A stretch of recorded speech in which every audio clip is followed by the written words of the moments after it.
ये कोई पहला मौका नहीं है जब प्रधानमंत्री जी ने आम आदमी पार्टी के नेताओं पे रेड कराई है। जब से हमारी सरकार बनी है दिल्ली के अंदर, प्रधानमंत्री मोदी जी की पूरी कोशिश है, पूरी कोशिश है कि किसी भी तरह से आम आदमी पार्टी को कुचल दिया जाए, ख़त्म कर दिया जाए। जैसे हमारी सरकार बनी 2015 में, 2016 में इन्होंने शुंगलू कमेटी बिठाई। शुंगलू कमेटी ने हमारी दिल्ली सरकार के तब तक जितने काम किए थे 400 फाइल मंगाई, 400 साढ़े 400 फाइलें मंगाई। सारी फाइलें बड़े बड़े अफसरों ने बैठ के जांच करी और एक पैसे का, नए पैसे का भी घोटाला नहीं निकला। उसके बाद मोदी जी ने हमारे एमएलएज के ऊपर झूठे केस करने चालू कर दिए। हमारे आम आदमी पार्टी के एमएलएज पे अभी तक 170 से ज़्यादा केस कर चुके हैं, 170 से ज़्यादा, और उनमें 140 से ज़्यादा केसेस में जजमेंट आ चुके हैं, जिसमें सारे जजमेंट मोदी जी के खिलाफ हैं।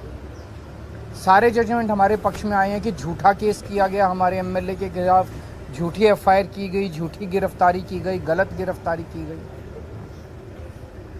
उसके बाद इन्होंने पिछले 2 साल से हमारे मंत्रियों को और सीनियर नेताओं को अब गिरफ्तार करना चालू किया। इन्होंने सत्येंद्र जैन को गिरफ्तार किया, इन्होंने मनीष सिसोदिया को गिरफ्तार किया, इन्होंने संजय सिंह को गिरफ्तार किया, इन्होंने कल अमानतुल्लाह खान के यहाँ ईडी की रेड की। मामला चूँकि कोर्ट में है, मैं सब जुडिस है, मैं ज़्यादा नहीं बोलूँगा, लेकिन अगर आपने मनीष सिसोदिया के केस में पिछले हफ्ते सुप्रीम कोर्ट में जो सुनवाई हुई, अगर आपने वो सुनवाई सुनी हो, तो जिस तरह से जज बार बार उनसे एक ही सवाल पूछ रहे थे कि कोई तो सबूत दो, कोई तो सबूत दो। इन लोगों के पास एक भी सबूत नहीं था मनीष सिसोदिया के खिलाफ। तो इसका मतलब सारे के सारे केसेस झूठे किए जा रहे हैं। कल जो अमानतुल्लाह खान के यहाँ रेड हुई, वो भी एक तरह से, जिस तरह से आम आदमी पार्टी को ख़त्म करने के लिए मोदी जी की पूरी मुहिम है, उसी का एक हिस्सा है। आज तक एक नए पैसे का कहीं कोई हेरा फेरी नहीं निकली।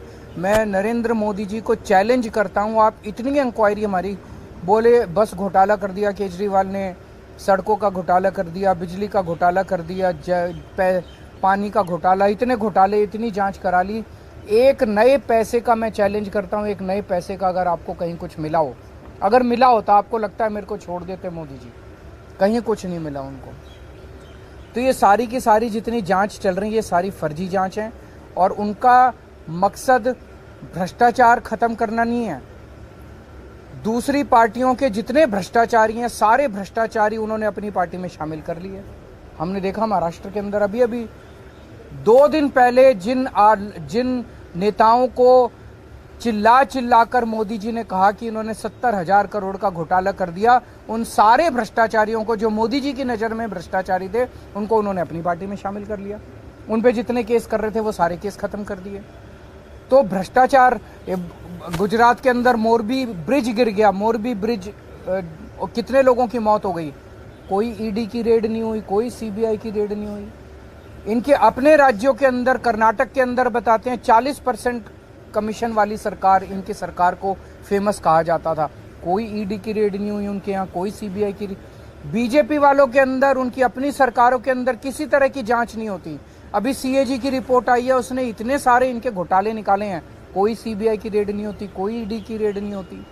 बताते हैं ये अपने दोस्तों के इन्होंने अरबों रुपए के लोन माफ कर दिए, कोई ईडी की। तो भ्रष्टाचार खत्म करना इनका मकसद नहीं है, इनका केवल और केवल मकसद है विपक्ष के लोगों को किसी भी तरह से तंग करना।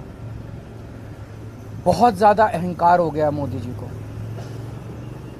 आप टीवी पे देखते हैं जिस तरह से वो चलते हैं, उनकी चाल में अहंकार नजर आता है, उनकी जुबान में अहंकार नजर आता है, उनकी बातचीत करने में अहंकार नजर आता है। जिस तरह से वो अब किसी इंसान को इंसान नहीं समझते। और अगर किसी देश के राजा को इतना ज़्यादा अहंकार हो जाए तो फिर उस देश की तरक्की कैसे हो सकती है। वो तो अब छोटी छोटी चीज़ों पे, हर चीज़ पे वो बदला लेने पे उतारू होते हैं। अगर